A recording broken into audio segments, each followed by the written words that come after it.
জন্মাষ্টমী উপলক্ষে ঠাকুরঘরে দেওয়া আমার এবছরের আলপনাটা, যেটা আমি কমপ্লিট করেছি প্রায় রাত 3:30 নাগাদ। কারণ এই আগের বছরের আলপনাটা তুলতে তুলতে অনেক রাত হয়ে গেছিলো, এবং তারপর আমি ফ্রেশ হয়ে খেয়ে দিয়ে তারপর বসেছিলাম আলপনাটা দিতে অনেকটা রাতেই। আর এবছর আমি একটা কালার দিয়ে আলপনা দিয়েছি সিম্পলের ওপর। আমি চেষ্টা করেছিলাম, আর আগের বছরের থেকে এবছরের আলপনাটা অনেকটা বড়ও হয়েছে। আমার খুব ভালো লেগেছে সিম্পলের মধ্যে।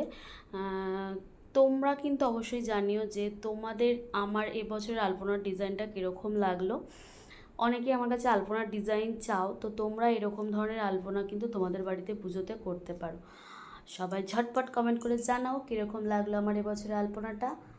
সবাই খুব খুব ভালো থেকো, দেখা হবে নতুন একটা ভিডিওতে। চলো টাটা, বাই, রাধে রাধে।